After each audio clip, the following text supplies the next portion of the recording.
ऊ जहिल्यै सफा लुगा लगाउँछे। ऊ साथीहरूसँग मिलेर बस्छे। विनोद नाटकमा राम्ररी खेल्न सक्छ। यहाँ तिमीले विनिताका साथीहरूको आनी बानी थाहा पाइहाल्यौ। तिम्रा साथीहरू चाहिँ कस्ता छन् अब नानीहरू, हामीले विनिताका साथीहरूको आनी बानी भन्ने पाठ पढ्यौँ। त्यहाँ विनिताका थुप्रै साथीहरू रहेछन्। को रहेछन्?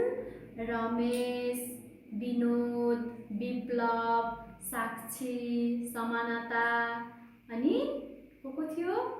वन्दना। थुप्रै साथीहरू थिए। ती साथीहरूको आनी बानी पनि के रहेछ? फरक फरक रहेछ। सबैको एउटै आनी बानी हुँदैन। कसैको राम्रो आनी बानी हुन्छ, कसैको नराम्रो आनी बानी हुन्छ। तर राम्रो भनेर फेरि सबै कुरामा राम्रो पनि हुँदैन। कोही कुरामा राम्रो र कोही कुरामा नराम्रो पनि हुन्छ। हो, त्यस्तै यो पाठमा पनि विनिताको साथीहरूको आनी बानी कसैको राम्रो छ, कुनै बानी, कसैको नराम्रो छ। जस्तै रमेश कस्तो छ? रमेश अलि छुच्चो छ। रमेश ऊ चाहिँ साथीहरूसँग झगडा गर्न जान्छ। छुच्चो छ, साथीहरूसँग के गर्न जान्छ? झगडा गर्न जान्छ। ऊ फेरि खेलकुदमा के हुन्छ? खेलकुदमा सधैँ के हुन्छ? प्रथम हुन्छ। देख्यो, रमेशको आनी बानी राम्रो पनि छ र नराम्रो पनि छ। त्यस्तै अर्को साथी छ विनिताको, समानता। समानताको बानी कस्तो छ? समानता पढाइमा कमजोर छिन्, खासै जान्ने छैनन् पढाइमा है। तर ऊ के गर्छिन्? सधैँ सफा लुगा लगाउँछिन् र के गर्छिन्? सफा लुगा लगाउँछिन् र सबै साथीहरूसँग मिलेर बस्छिन्। उसलाई चाहिँ साथीहरूसँग के गर्न आउँदैन? झगडा गर्न आउँदैन। र समानताका गृह कार्य पनि कहिल्यै पुरा हुँदैनन्। यसरी समानताका राम्रा बानी चाहिँ सबै साथीहरूसँग मिल्ने र सफा लुगा लगाउने छ भने उसका नराम्रा बानी के छ? ऊ चाहिँ के गर्दिनन्? गृह कार्य सधैँ गर्दिनन् र ऊ के गर्छिन्? पढाइमा पनि अलि कमजोर छिन्। अनि अर्को साथी को छ? अर्को साथी विप्लव। विप्लवको चाहिँ के छ? अक्षर नराम्रो छ। उसले लेखेको के गरिँदैन? उसले लेखेको बुझिँदैन। विप्लवले लेखेको अक्षर पनि के गरिँदैन? बुझिँदैन। फेरि कस्तो छ भन्दाखेरि विप्लव कक्षामा चाहिँ सबैभन्दा पहिला कक्षा कार्य चाहिँ के गर्छ? ऊ नै बुझाउन आउँछ। किनभने उसको अक्षर राम्रो छैन। छिटो जे पाए त्यही लेखेर के गर्छ? बुझाइदिन्छ। कक्षा कार्य पनि छिटो लेख्छ, तर अक्षर चाहिँ बुझिँदैन। विप्लवको किताब कपी पनि के हुन्छ? किताब कपी पनि, विप्लवका किताब कपी पनि फाटेका हुन्छन् र उसको सर्टको टाक पनि हुँदैन। तर ऊ के छ? फेरि उसको राम्रो बानी पनि छ है। तर ऊ के छ? ऊ चाहिँ पढाइमा राम्रो छ। उसलाई के मनपर्छ? उसलाई गणित विषय एकदमै मनपर्छ। विप्लवलाई गणित विषय मनपर्छ र विप्लव के छ? सबै साथीहरूलाई विप्लवले के गर्छ?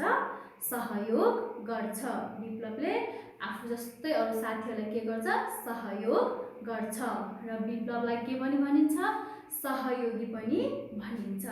बाबु नानीहरू, विप्लव अक्षर नराम्रो भए पनि, फोहोर लेख्ने भए पनि, किताब कपी फाटेको भए पनि फेरि त्यसको राम्रो बानी के रहेछ? उसले चाहिँ सबै साथीहरूलाई सहयोग गर्दो रहेछ। उसको चाहिँ के रहेछ?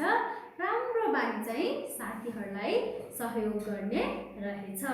ल बाबु नानीहरू, अब चाहिँ विनिताका अर्को साथी को छ?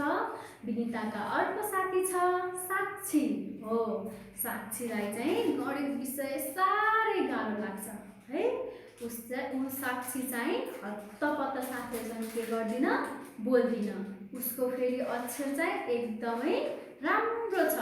कक्षामा जे हामीले कामहरू गरिरहेका हुन्छौँ, जस्तै हामीलाई चार्ट पेपरमा लेख्ने काम हुन्छ अथवा हामीले केही लेख लेखेर टाँस्ने भेट्टामा काम हुन्छ भने चाहिँ त्यहाँ चाहिँ कसका अक्षर प्रयोग भएका छन्, त्यहाँ चाहिँ साक्षीका अक्षर प्रयोग भएका छन्। र एउटा छ नि साक्षीले बनाएको गाउँको चित्र चाहिँ एकदमै राम्रो छ, त्यो जसको चाहिँ सबैले के गर्छन्, प्रशंसा गर्छन्। साक्षी अरूसँग खासै हत्तपत्त नबोल्ने, साथीहरू धेरै नबनाउने भए पनि उसको चाहिँ अक्षर साह्रै राम्रा छन्, उसले चित्र पनि साह्रै राम्रो बनाउँछिन्। त्यसैले उसको नराम्रो बानी भनेको साथीहरू खासै बनाउन मन नपराउने र हत्तपत्त साथीसँग बोल्न नखोज्ने भए पनि उसको चाहिँ अक्षर के छन्, एकदम राम्रा र सफा छन्। उसले बनाएका चित्रको सबैले के गर्छन्, प्रशंसा गर्छन्।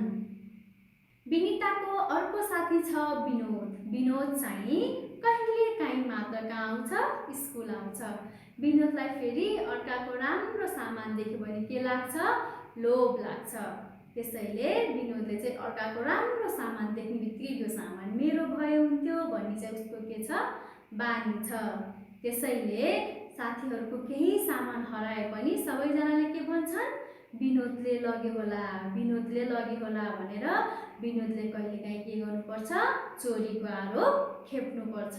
एक दिन वन्दना भन्ने साथीको कलम हराएछ र वन्दनाले कसलाई दोष लगाइछे, वन्दनाले विनोदलाई दोष लगाइछे। पछि घरमा गएर हेर्दा त वन्दनाको कलम त वन्दनाको घरमै टेबलमै रहेछ। विनोदको बानी अरूको सामान देख्दा लोभ लाग्ने भएकोले विनोदले के गर्नुपर्छ, विनोदले चोरीको आरोप पनि खेप्नु पर्छ। त्यसैले विनोदको बानी चाहिँ नराम्रो भन्न पनि मिल्दैन, राम्रो भन्न पनि मिल्दैन। उसको राम्रो बानी पनि छ, उसले सबै साथीहरूलाई सहयोग गर्छ र पढाइमा राम्रो छ र तर ऊ चाहिँ विद्यालय कहिलेकाहीँ आउने, तर अर्काको सामान देखेर उसलाई लोभ लाग्ने जस्ता बानी चाहिँ उसको के छ, नराम्रो छ। बाबु नानीहरू, तपाईको पनि धेरै साथीहरू हुनुहुन्छ होला, तपाईलाई पनि त्यस्तै लाग्छ होला। तपाईको साथीहरूको बानी सबैको एउटै पक्कै छैन होला।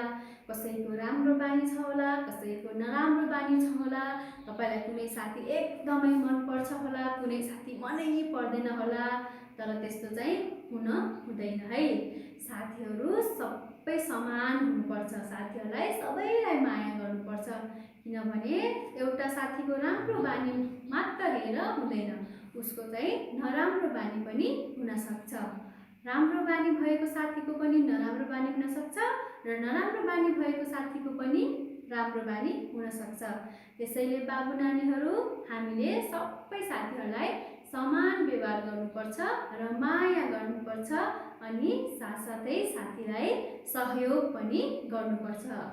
यदि हामीले साथीहरूलाई सहयोग गर्यौँ भने हामीलाई पनि साथीहरूले परेको बेलामा सहयोग गर्नुहुन्छ। ल बाबु नानीहरू, हामीले आज विनिताका साथीको आनी बानीहरू हेर्यौँ, पढ्यौँ। ल एकपल्ट तपाईहरूले पनि यो पाठलाई राम्रोसँग हेर्नुहोस् त। बाबु नानीहरू, हामीले पढ्यौँ विनिताका साथीहरू को छन्, विनिताका साथीहरू कस्ता कस्ता छन् भनेर सबै साथीहरूको बारेमा पढ्यौँ, राम्रोसँग सुन्यौँ। अब चाहिँ हामी शब्द भण्डार सम्बन्धी अभ्यासमा जाँदैछौँ। बाबु नानीहरू, तपाईहरूले आफ्नो कलम, कपी र किताब लिएर बसिराख्नु भएको छ। अब चाहिँ हामी शब्द भण्डार सम्बन्धी अभ्यास गर्न गइरहेका छौँ। ध्यानपूर्वक सुन्नुहोला। हजुरहरूलाई लेख्न पर्छ भन्ने लागेकोमा लेख्नुहोस् र होइन म किताबमै लेख्छु भनेकोमा तपाईहरूले किताबमै लेख्न पनि पाउनुभयो। कुनै कुनै अभ्यासहरू किताबमा लेख्न मिल्दैन, त्यसलाई हामीले कपीमा लेख्नुपर्ने हुन्छ। त्यस्तो अभ्यासहरूलाई कपीमा लेखिदिनुहोस् र राम्रोसँग सुनिदिनुहोस् र बुझिदिनुहोस्। ल नानी बाबुहरू, अब चाहिँ म अभ्यासतर्फ लागेँ है। 1. तलका शब्दहरू पढ र राम्रा अक्षरमा कपीमा सार। तलका शब्दहरू पढ्ने र राम्रा अक्षर बनाएर हामीले कहाँ सार्नु पर्यो, कपीमा सार्नु पर्यो। पढ्दै पनि जानु पर्यो, साट्दै पनि जानु पर्यो। ल नानी बाबुहरू कलम लिएर कपी खोलेर तयारी अवस्थामा बस्नुस् है। म पढ्दै जान्छु, मेरो पछि तपाईहरू पनि पढ्दै जानुस् र साट्दै पनि जानुस् है। आनी बानी, आनी बानी। छुच्चो, छुच्चो। जहिले,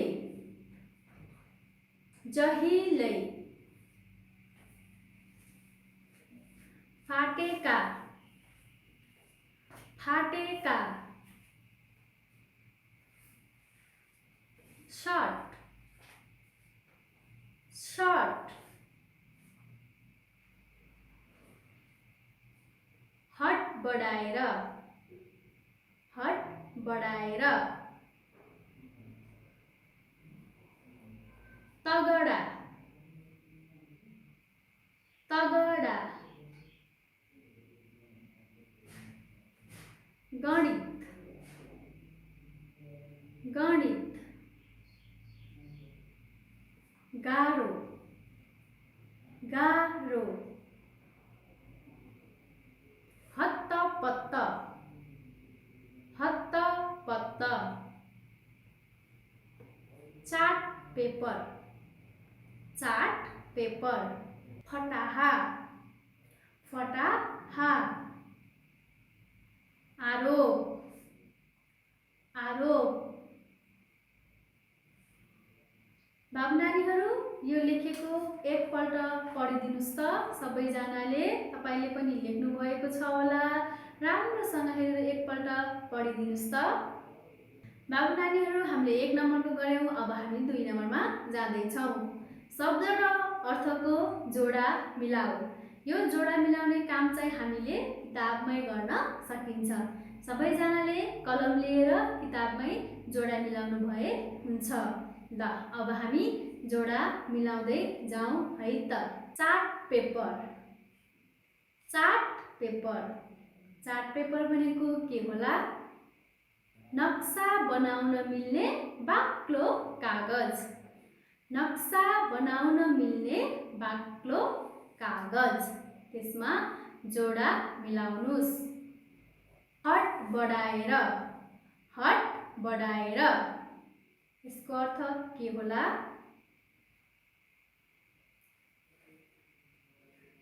यसको अर्थ हत पताएर हतार हतार गरेर, हत पताएर हतार हतार गरेर। ल जोडा मिलाउनुस् त। प्रशंसा, प्रशंसा। यसको अर्थ के हुन्छ होला? बयान, तारिफ, राम्रो भन्नु, बयान, तारिफ, राम्रो भन्नु। प्रशंसाको अर्थ बयान, तारिफ, राम्रो भन्नु। जोडा मिलाउनुस् त। फटाहा, के हुन्छ अरे? फटाहा। फटाहाको अर्थ के हुन्छ? फट्याइ गर्ने, बदमासी गर्ने, फट्याइ गर्ने, बदमासी गर्ने। जोडा मिलाउनुस् त। नाटक, नाटक। बाबु नानीहरू नाटकको अर्थ के हुन्छ? कुनै कुराको नक्कल गर्नु।